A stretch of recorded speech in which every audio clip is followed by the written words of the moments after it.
Hello សួស្តីនេះខ្ញុំមកប្រាប់ពីការប្រើប្រាស់កម្មវិធីនេះគេ tool សម្រាប់ auto post ជាមួយនឹង YouTube Short ឬមួយក៏ Short long អីក៏ផុសបានដូចគ្នាហើយនឹងអីគេមួយទៀត TikTok ចង់ផ្លេចនេះគេនៅក្នុងនេះមានមុខងារស្រួលប្រើទេ dashboard នេះមានធ្វើតែនេះគ្រាន់តែពេលតែមាន channel ចូលវាប្រាប់យើងទេហើយកន្លែងជ្រុំ profile នេះគឺយើងត្រូវបង្កើតវាត្រូវបង្កើតជ្រុំ profile អញ្ចឹងខ្ញុំឧទាហរណ៍មួយនេះខ្ញុំនឹងបង្កើតជ្រុំ profile មួយដោយដាក់ឈ្មោះថាប៉ុណ្ណឹងចាស់អូខេដាក់ប៉ុណ្ណឹងសិនថា01ចាស់ដើម្បីចំណាំបដ ாய் ទៅចុចមកប៉ុណ្ណឹងចេញហើយ select លើវាហើយ open មកនេះពេល open មកវានឹងចេញបែបនេះហើយ log Gmail យើងចូលហើយយើងធ្វើការ log account ណាអញ្ចឹងយើង log Gmail យើងចូលមួយសិនខ្ញុំដាក់ Gmail ណាទេមើលទីសិនចាំតិចដាក់ Gmail មួយសិន Gmail ច្រើនពេករក Gmail ប្រើលែងចង់ឃើញណាចាំបន្តិច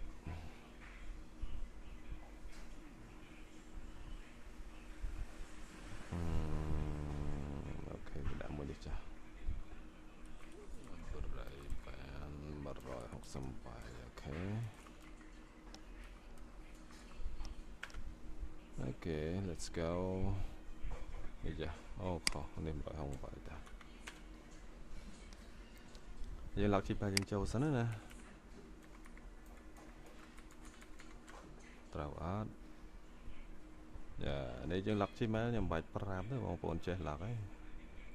យ៉ាឡុកចូលហើយ Gmail ខ្លះទា Gmail ខ្លះអត់ចឹងតើមកយើងមកបើក log YouTube យើងបើកមើល YouTube សិន channel នេះមានអត់ link Gmail នេះមាន YouTube អត់ហើយមួយទៀតគឺ TikTok យើងបើកមកសម្រាប់ TikTok អត់អីទេ TikTok ប្រើ Gmail ណាក៏បានដែរឲ្យតែមាន log នៅលើហ្នឹង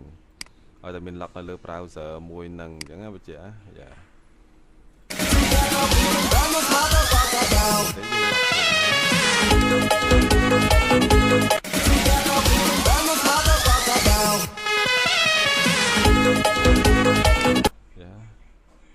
ខ្ញុំ log TikTok មួយសិនចឹង TikTok ធម្មតាយើងមាននៅលើអាចនឹងមាន store នៅលើទូរស័ព្ទដៃឬក៏អីយើង scan វាមក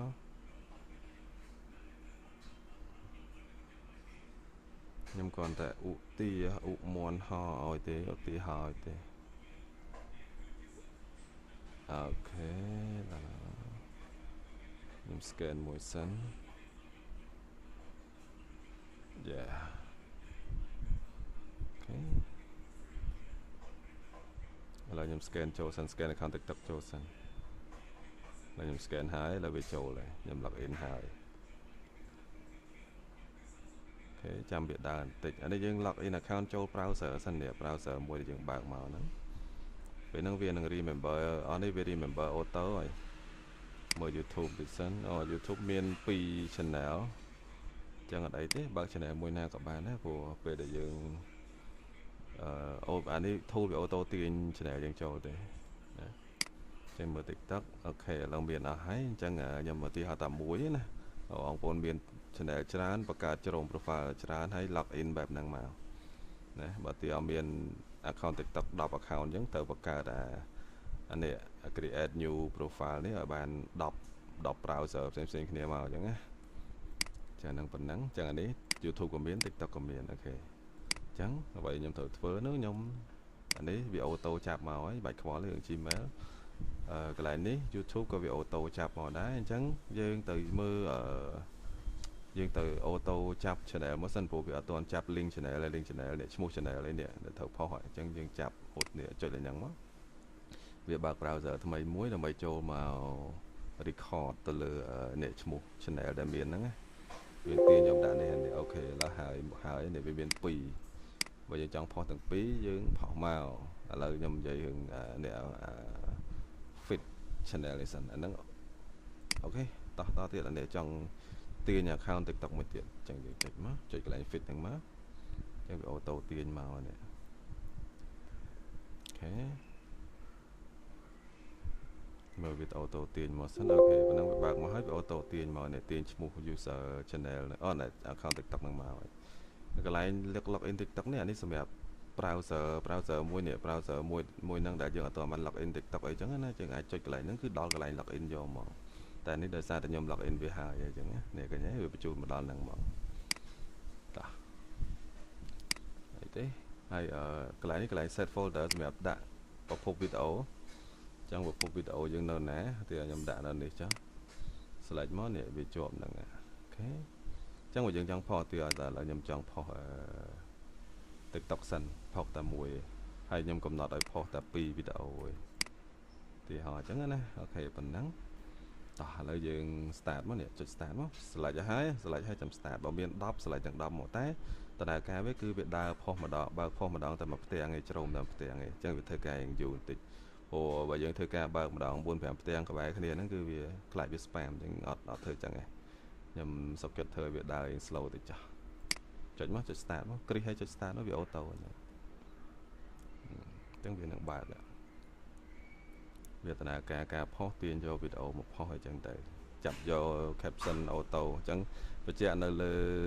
វីដេអូរបស់យើងដាក់ caption ដាក់អីឲ្យហើយមកណាយើងមាន caption ឲ្យហើយមកតែវីដេអូដែលខ្ញុំប្រើនេះគឺជាប្រភេទ slide វីដេអូទេនេះអញ្ចឹងវាដំណើរការផុសហើយវាចុចបើកទៅលើស្អីគេ check copyright check អីហើយអស់នេះវារងចាំនេះរងចាំដំណើរការវារងចាំនេះដើរចប់បានវាចាប់ដើមទៅចុចផុសវារងចាំនេះដំណើរការចប់ណាវាដើរចប់ហើយវា scroll ទៅហៅកន្លែងផុសហើយ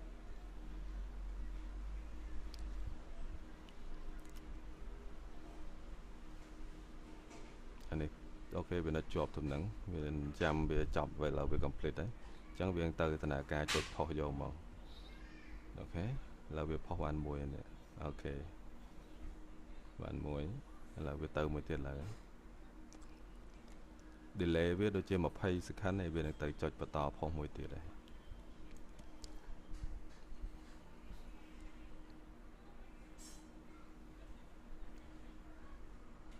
YouTube ក៏ដូចគ្នាដែរ YouTube កន្លែងនេះយើងគាត់ថាចុចចូលកន្លែង YouTube ហើយ select channel ដាក់ folder កំណត់ចំនួនវីដេអូណា folder វីដេអូកំណត់ចំនួនវីដេអូហើយគ្រីសចុចផុសទៅបើសិនជានៅក្នុង folder នោះមាន short វាផុស short មាន long វាផុស long auto អូខេចឹងនេះហើយនេះពេលដែលវាចប់វាបិទផ្ទាំងនឹងចោលហ្មងវារងចាំ20 second ហើយវាបិទផ្ទាំងនឹងចោលហ្មង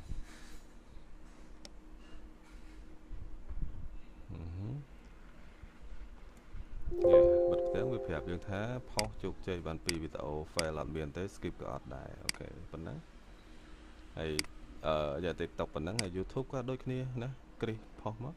បើយើងចង់មើលព័ត៌មានពីឧទាហរណ៍ទៅ TikTok យើងចង់មើលផ្ទាំងព័ត៌មានវិញនេះមួយហ្នឹងយើងចុចកន្លែង show link នោះនេះយើងចង់មើលអីចូលតង់ TikTok Auto ចូលកន្លែង Creator Center open upload ដៃក៏បានទៅមើល analyze ទៅមើល comment អីចុចចូលមើលបាន YouTube ក៏ដូចគ្នាដែរ flow វាដូចគ្នាតែចង់ចូលទៅ YouTube វាច្រើនជាងបើក premium បើក YouTube Studio YouTube Dashboard YouTube Content ចូលទៅ analyze អីផ្សេងៗច្រើននៅក្នុងហ្នឹងយើងបើកមើលខ្លួនឯងទៅអូខេដូចចាក់ដូចនេះទៀតទេតែបដៅសំខាន់តែ2មុខនេះទេណា2មុខនេះទេគាត់ថា start up ដំបូងនៃការ set up account ចូលគឺយើងត្រូវប្រើនេះជ្រុំ profile នេះ create profile មួយហើយ log in account យើងទៅតាមហ្នឹងទៅណា log in account ហើយអស់បានវា auto ចាប់មកនេះអូខេណា auto ចាប់មកអូខេចង់យ៉ាប៉ុណ្ណឹង setting នេះអត់មានទៅប្រើទៅស្អីទេណាអត់មានប្រើទៅស្អីទេខ្ញុំដាក់ dark ជាង auto dark ជាងហ្មងទៅវាកុំឲ្យវាត្រូវប៉ះពាល់ភ្នែកខ្លាំងពេកចឹងដាក់ចឹងឲ្យវាស្រួលចាំមានអីទេប៉ុណ្ណឹងអូខេអរគុណ tool មានប៉ុណ្ណឹងទេflash ទៅនៅមាន tool slide វីដេអូមួយទៀតនេះត្រូវការកាត់វីដេអូអីណាកាត់វីដេអូកាត់អីគឺប្រើបានគ្នាយើងត្រូវការយកប្រើបានដាក់ប្រើ free ទេអីទៀតនេះ ខ្ញុំឲ្យមើលជា sample វីដេអូដែលខ្ញុំកាត់តិចណាចានេះអូខេនេះអូខេនេះវីដេអូដែលខ្ញុំ download ពី YouTube មកវាតម្រង់ផ្ដេកអញ្ចឹងនេះកាត់ហើយចង់បានជាលក្ខណៈ 3x4 យក 3x4 មកនេះអញ្ចឹងវាចេញប៉ុណ្ណេះហើយណាតែបើចង់បានអា 3x4 ហ្នឹងវាទាញទាំងទំហំវីដេអូទេណាវាទាញទំហំវីដេអូនេះទំហំនេះគ្រប់sorry ទំហំនេះវាទំហំវាផ្ដេកទំហំ16អានេះ18x19 20តើពេលកាត់ទៅវាទាញទំហំវីដេអូទៅជា 3x4 ហើយវាដាក់ blur ថែមតិចទៀតដើម្បីកម្រិតវីដេអូនឹងខ្ពស់ជាងហ្នឹងអញ្ចឹងណាប៉ុន្តែបើអត់ចង់បានទេយើងចង់បានបញ្ឈរត្រង់ភ្លឹងហ្មងណាបញ្ឈរត្រង់ភ្លឹងយក original aspect ratio នេះមកហ្នឹងបញ្ឈរតម្រង់ real យកហ្មងតម្រង់ real តម្រង់ short យកហ្មងណាតម្រង់ TikTok ពេញបឹបហ្មងអូខេហើយសម្រាប់នាទីនេះកំណត់នេះបានទេណាចង់ដាក់ប្រមាណដាក់ទៅណាដាក់ប្រមាណសង្ខិនមកទៅរើសទៅនេះ original ចង់បានទំហំផ្ដេកបញ្ឈរអីរើសតាមហ្នឹងទៅនេះប្រភេទ original ឬមួយក៏ MP4 អី file ផ្សេងណាប្រភេទ CPU ចង់ឲ្យរត់លើអាណារត់លើអាហ្នឹងចុចទៅណាអានេះលឿនអា tool slit នេះលឿនកាត់លឿនហើយចុច start ទៅ output ចង់តែមើលវា auto ទៅ output វានឹង auto មកបង្កើតនៅក្នុង folder ដែលយើង select ដំបូងនឹងយកហ្មងណាប៉ុណ្ណឹងបាច់ប្រាប់ឲ្យច្រើនគ្នាយើងចេះការងារប៉ុណ្ណឹងអរគុណ